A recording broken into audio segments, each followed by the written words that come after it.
Bonjour, on se retrouve pour une nouvelle vidéo sur les arcanes majeures. Aujourd'hui, on va voir la carte des amoureuses. Cette série de vidéos fait suite à un tag initié par Katou Tarot qui s'appelle Top des atouts du tarot. Le but, c'est de montrer ses versions préférées de chaque arcane et d'expliquer pourquoi on les aime ou pourquoi on les a choisis. Comme à chaque fois, j'ai choisi 10 cartes différentes dans ma collection de tarot qui ne sont pas forcément mes préférées, que ce soit sur le plan esthétique, symbolique, etc., mais qui sont juste suffisamment différentes de l'imagerie originale ou qui proposent différents symbolismes pour dresser un large tableau de l'arcane. Je vais commencer par vous montrer donc les images plus traditionnelles de cette carte. On a ici l'image du Rider-Waite-Smith et ici l'image du tarot de Marseille. Je vais commencer par celle du Rider-Waite-Smith. Donc on a sur l'image deux personnages qui nous font face, qui sont nus. Derrière eux, on a un arbre. Derrière le personnage de gauche, on a l'arbre avec le serpent qui s'enroule autour et les pommes. Donc ça nous laisse deviner qu'il s'agit d'Adam et Ève, après avoir croqué le fruit, puisqu'ils se voient nus. On a une montagne entre les deux, on a un nuage dans le ciel, surmonté d'un grand soleil, avec un ange qui sort et qui a les bras ouverts. Juste après la carte du Hiérophante, ça fait penser à une bénédiction pour une union, à un mariage, ou alors à une...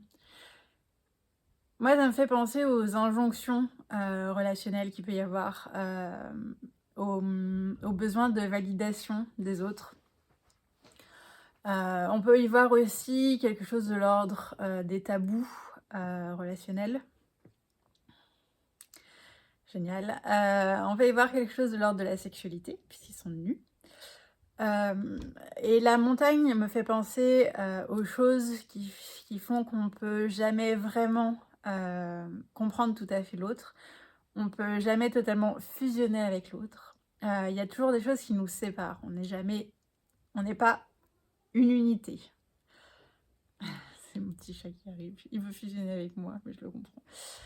Voilà pour cette carte. Je pense que c'est à peu près le plus important. La carte du tarot de Marseille montre trois personnages principaux.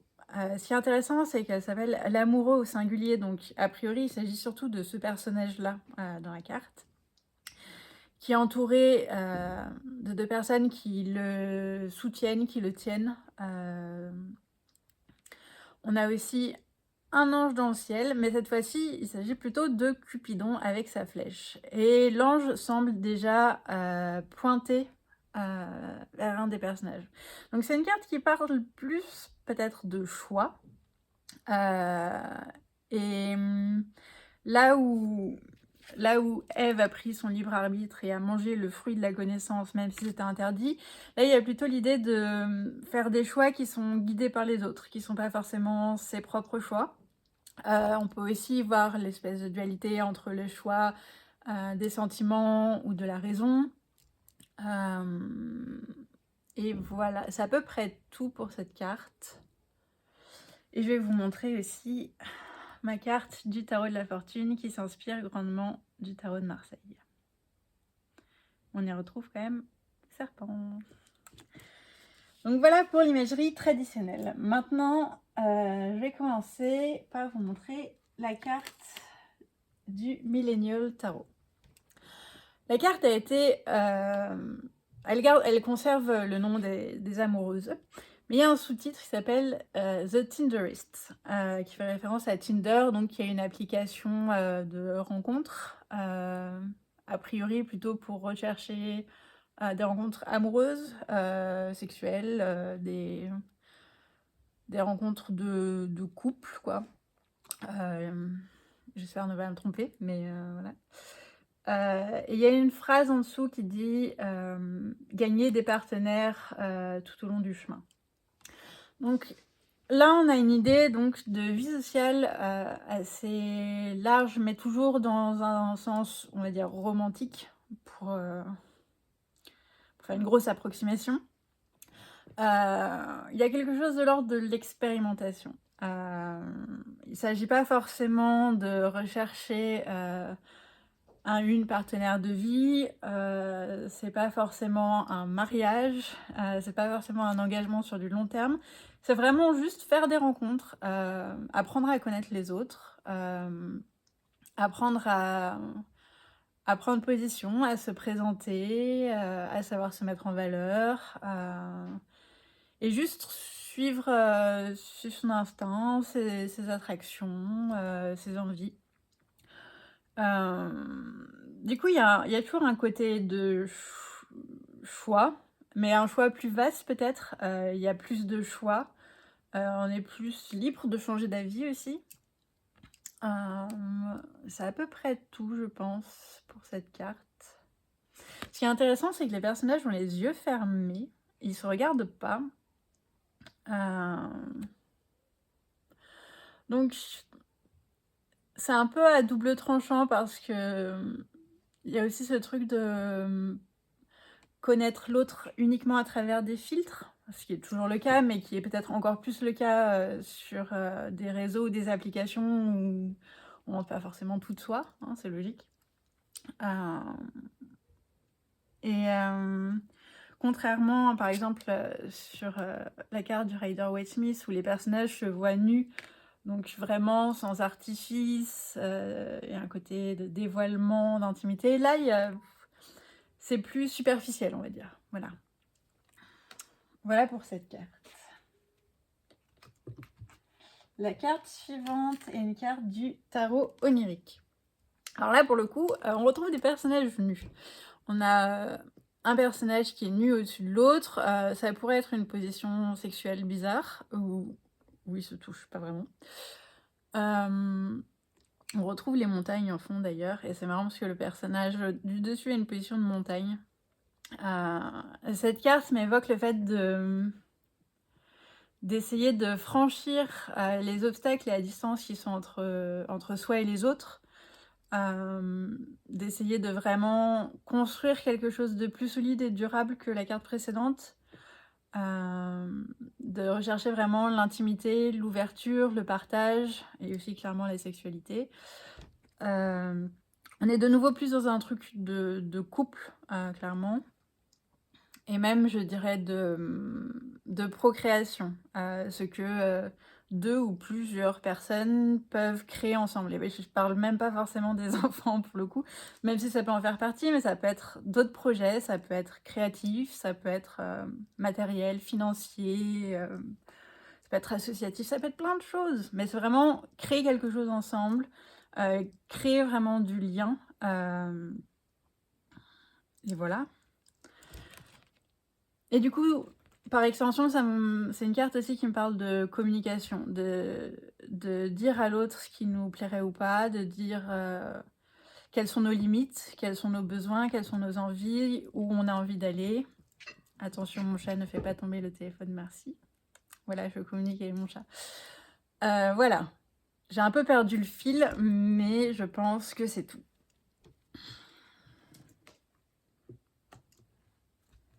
Ensuite, une carte du Tarot of the Spirit qui se base principalement sur une imagerie plutôt du tarot de Thoth que je n'ai pas montré, mais voilà. Pourquoi j'ai choisi cette carte parce qu'elle m'évoque quelque chose moins de l'ordre du couple et qui peut être valable pour des relations de tout type. C'est vraiment la notion d'écoute qui s'en dégage. Un personnage qui est là pour prêter son épaule, qui est là pour réconforter, qui est là pour écouter, pour faire preuve de compassion, d'empathie aussi, c'est se mettre dans la peau de l'autre pour vraiment comprendre ce que l'autre vit. Il y a un côté sans jugement dans cette carte, c'est je t'accueille comme tu es et voilà, et c'est tout. Et c'est très bien, et c'est pour ça que j'adore cette carte. Il y a Il y a un côté très mercurien aussi. On a un énorme symbole de Mercure en plein milieu avec le bâton avec les 2 serpents. Comme c'est une carte qui est associée aux Gémeaux, c'est logique que ce symbole soit autant mis en avant. Et donc c'est vraiment plus dans l'échange, la communication, le partage, l'écoute, la discussion, l'expression, plus que quelque chose de très vénusien, très sensuel, charnel, très fusionnel, etc. Et c'est à peu près tout ce que j'avais à dire sur cette carte, mais je l'aime beaucoup. Mais il y a aussi quand même quelque chose de l'ordre de l'intimité, dans le sens où les personnages sont assez proches, ils se touchent, ils sont encore nus. Donc voilà, ça n'exclut pas les relations de couple non plus. Ensuite, une carte du tarot ultraviolette. Donc là, on retrouve 3 personnages principaux et Cupidon, mais pas du tout dans la même configuration. Et j'aime beaucoup, beaucoup cette carte. Alors déjà, la première chose que je tiens à signaler, c'est que cette fois, Cupidon n'est pas en train de faire le choix pour le personnage principal. C'est génial. Là, on retrouve quelque chose de l'ordre du libre arbitre, de faire ses propres choix, de moins se laisser influencer par certaines injonctions, par certaines attentes des autres, et de faire le choix du cœur. Il se tient le cœur. C'est faire le choix qui épanouit, et même si c'est pas forcément bien accepté par la société. Deuxième chose très importante ici, c'est qu'on a quelque chose qui ressemble à un couple polyamoureux. Donc une relation de couple qui n'est pas juste à 2. Et je trouve ça assez chouette parce que même si ça pourrait être implicite là-dedans, il y a quand même cette notion de choisir une personne ou l'autre, ce qui n'est pas du tout le cas ici. Et on a quelque chose de très doux dans cette carte, de très soutenant. Les personnes se soutiennent mutuellement, s'encouragent, se réconfortent, se touchent. Il y a une notion d'ouverture, de confiance, de respect, d'intimité. Il y a quelque chose de très ancré avec les arbres, donc on a aussi quelque chose qui peut être de l'ordre de l'engagement durable. Des relations qui ne sont pas idéalisées, mais qui sont très ancrées dans le concret. Où on n'essaye pas de romantiser les choses, mais juste de les apprécier comme elles sont.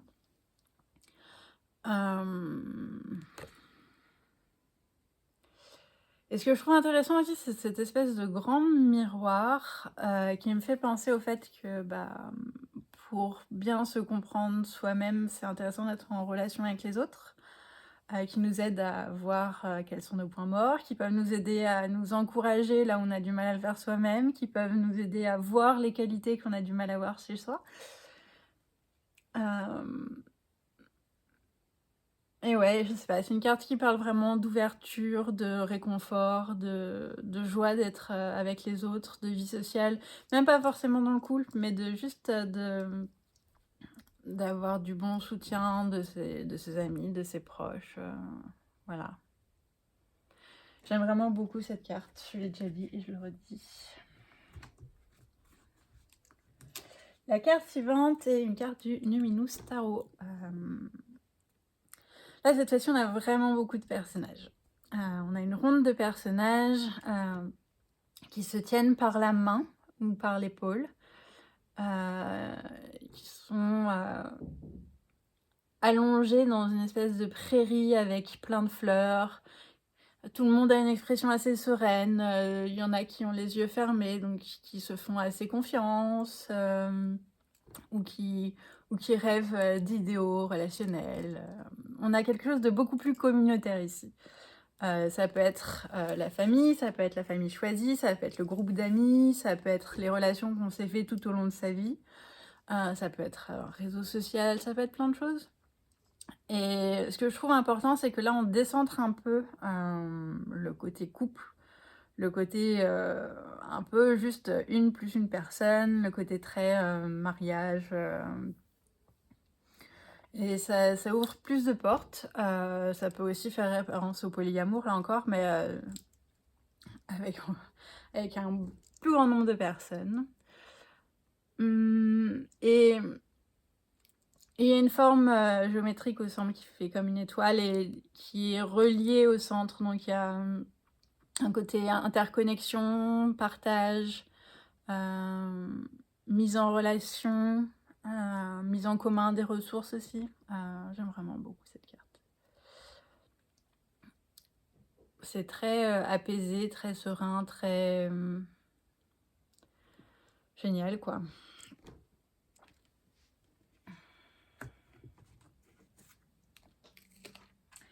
La carte suivante est une carte du Tarot of the Divine. C'est une carte qui fait référence au conte La Belle et la Bête. Donc on a un personnage humain et un personnage plus bestial qui peut symboliser par exemple la différence entre soi et l'autre, le fait qu'on peut jamais vraiment tout à fait se mettre dans la peau de l'autre parce qu'il y a quand même pas mal de différences. Mais ce que je trouve bien dans un sens, c'est que du coup c'est une carte qui nous dit que les différences, ça doit pas nous séparer, ça doit pas être un obstacle à l'union. Et au contraire, ça peut être très équilibré, ça peut être très sain, ça peut nous apporter ce qu'on n'a pas par soi-même. Ça peut élargir notre vision de l'humanité, de nous-mêmes. Ça peut éviter de s'enfermer dans un espèce d'entre-soi qui n'est pas toujours terrible. Et aucune critique aux choses qui se font en non-mixité, bien sûr. Mais c'est vraiment l'union des différences, la conciliation entre certaines choses qui peuvent paraître opposées, mais qui ne le sont pas forcément. Après, il peut y avoir des trucs moins bien aussi avec cette carte, dans le sens où, si on connaît le conte, il y a quand même aussi une relation d'emprise, il y a parfois une absence de choix, et c'est pas terrible. On va pas se cacher. C'est pas terrible. Mais bon, là, sur le visuel de la carte, en tout cas, il y a quand même... il semble quand même y avoir de l'amour, de la proximité, de l'entente et de l'acceptation. Voilà. Mais bon, c'est toujours bien de pointer aussi parfois les défauts.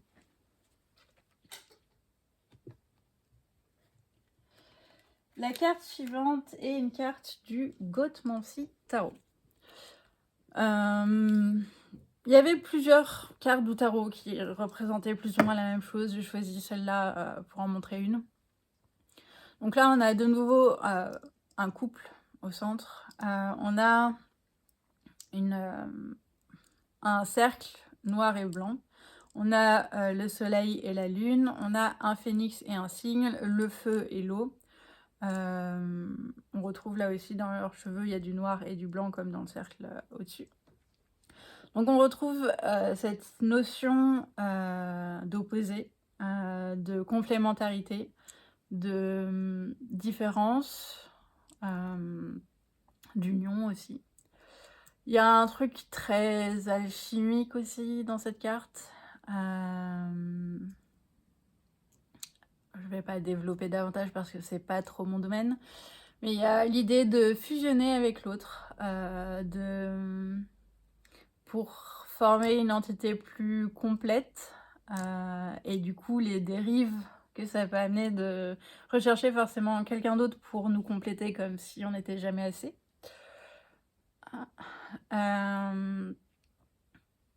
Mais j'aime assez bien l'idée en soi de... Parce que c'est pas forcément... Du coup, c'est pas forcément quelque chose de relationnel. Ça peut être encore une histoire de choix entre la raison et les sentiments. Ça peut être l'union du spirituel et du matériel. Ça peut être vraiment plein de choses selon le contexte du tirage. Donc c'est assez intéressant. Je sais pas si on verra très bien à la vidéo, mais aux endroits où les personnages se touchent ou sont très proches, il y a des espèces de petites étoiles jaunes qui rappellent le fait que quand on peut vraiment aimer très fort quelqu'un, ça fait comme des étincelles. Il y a l'idée de rechercher quelque chose de vraiment intense, passionné, qui apporte de l'énergie, qui apporte de la motivation. Voilà. C'est tout ce que j'avais à dire pour cette carte, je pense.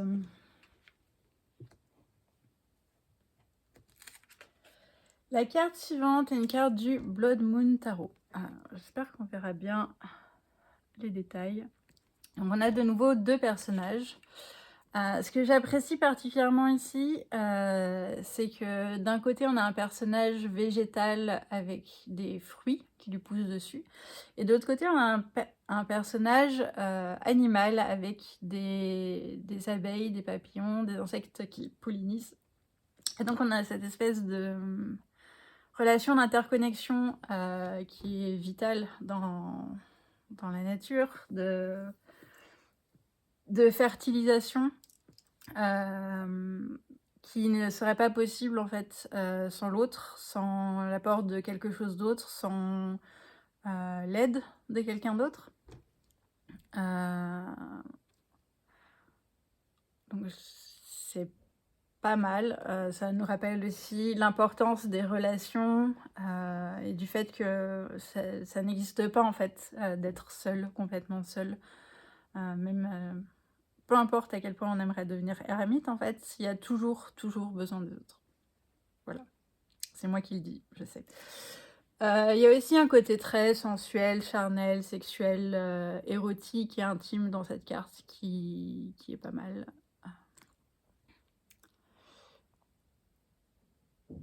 Ce qui est intéressant, c'est que d'un côté, on a un personnage qui a les yeux, on voit pas si les yeux ouverts ou fermés, mais on voit pas ses yeux. Et l'autre personnage qui a les oreilles couvertes. Et c'est donc aussi une carte qui peut nous montrer les distorsions qu'il peut y avoir entre ce qu'on voit vraiment chez l'autre et ce qu'on projette chez l'autre. Les choses qu'on n'a pas envie de voir aussi chez l'autre, parce que du coup, ça rendrait la relation plus compliquée. Et des fois, les distorsions aussi d'écoute, de compréhension, de communication, qui nécessitent du coup de se rapprocher, de se faire confiance, de se respecter et de vraiment communiquer les choses plus à cœur. C'était pas forcément comme ça que je voulais l'exprimer, mais on a compris l'idée. Voilà pour cette carte. La carte suivante est une carte du Ren Shadow Tarot. Donc on retrouve quelque chose qu'on a déjà vu qui est de l'ordre de la symbiose, de l'union. Et là cette fois-ci on n'a pas l'union des opposés, on a l'union de deux choses qui se ressemblent très fort. Qui peut être sujet à interprétation. J'ai choisi cette carte surtout en fait pour des aspects un peu plus négatifs. J'adore cette carte, hein, mais ça m'évoque une relation qui est plutôt étouffante. On voit des hippomées, et c'est mes fleurs préférées, hein, quasiment. Bon, j'ai du mal à choisir des fleurs préférées, mais bref. C'est une plante qui peut être très envahissante si on la laisse faire. C'est comme le liseron. Une fois qu'on a un jardin avec du liseron, il y en a partout. Si on l'enlève pas, il peut étouffer nos plantes qu'on avait prévu de faire pousser. Mais c'est pas une mauvaise plante, et c'est pas une plante dont il faudrait se débarrasser totalement, mais c'est juste, voilà, c'est étouffant, c'est envahissant, et ça peut empêcher de s'épanouir.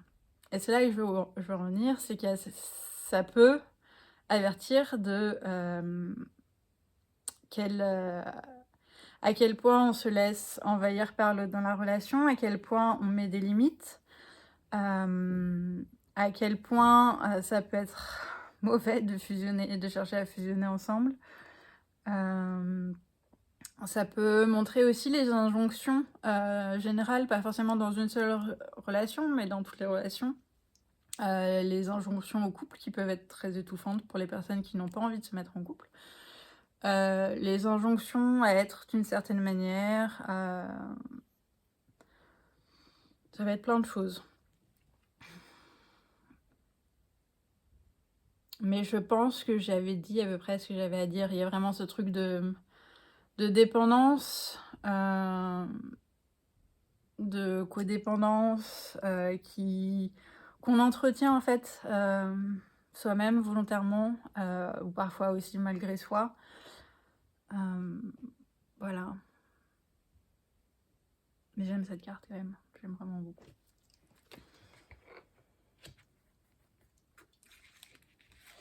La dernière carte est une carte du Next World Tarot.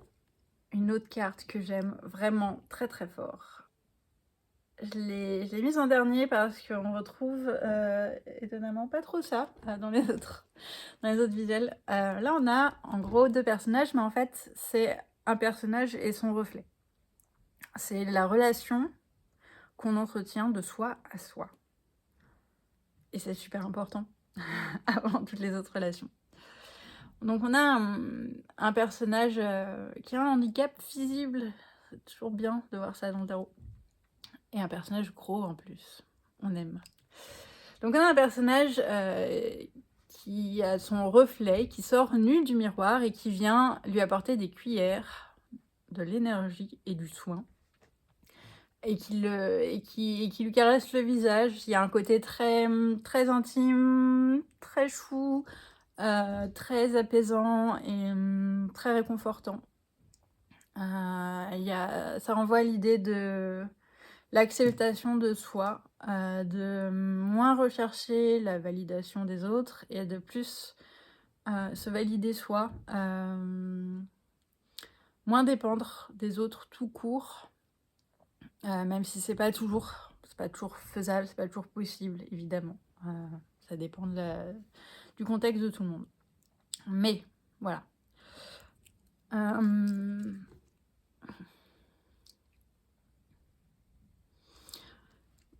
Il y a aussi la reconnaissance de soi, le fait de chercher à mieux se connaître comme on cherche à connaître les autres, de chercher à se séduire un peu soi-même, de faire autant d'efforts dans sa relation de soi à soi que dans la relation de soi aux autres, de ne pas se négliger pour les autres, de ne pas se faire passer après les autres.